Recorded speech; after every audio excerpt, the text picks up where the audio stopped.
देखो छोटे से छोटी संख्या ज्ञात करनी है जिसको 9, 12 और 15 से भाग देने पर प्रत्येक स्थिति में आपके 3 बचे तो आपको क्या करना है, तीनों पहले इसका एलसीएम लेना है। एलसीएम कितना होता है, एलसीएम देखो मैं 12 पंजे 60 होते हैं, 60 होते हैं ना 12 पंजे, और 9 से तो इसका कोई लेना देना नहीं है तो मैं 180 ले लूँ तीनों की वैल्यू। 180 से सब डिविजिबल हो जाएंगे, 180 से सब डिविजिबल हो जाएंगे और साथ में आपको कितना बचना चाहिए, 3 से बचना चाहिए, तो 3 एक्स्ट्रा होगा तो 183 आपका ऑप्शन हो जाएगा।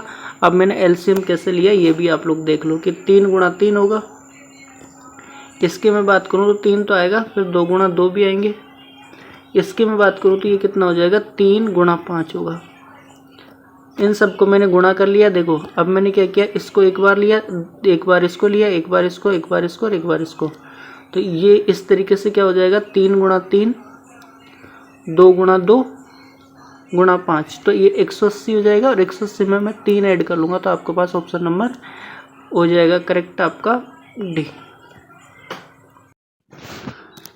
एसएससी और रेलवे की तैयारी को अब और बनाओ आसान, आपको एक ही जगह सारी चीज़ें मिलेगी। एसएससी एग्जाम के सभी नोट्स, रेलवे एग्जाम के notes, books, PDF, latest update, important info, exam strategies, सारे इसके लिए आप लोगों को ज्वाइन करना है टेलीग्राम एसएससी बुक्स 02।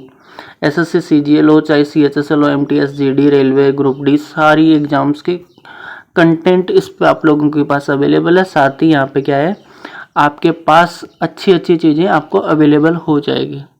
ठीक है, तो पढ़े स्मार्ट और टॉप करें अपनी तैयारी को, और आपके एग्जाम के लिए बेस्ट ऑफ लक। मिलते हैं अगले वीडियो में, तब तक के लिए बने रहिएगा और अपना बहुत सारा ध्यान रखिएगा।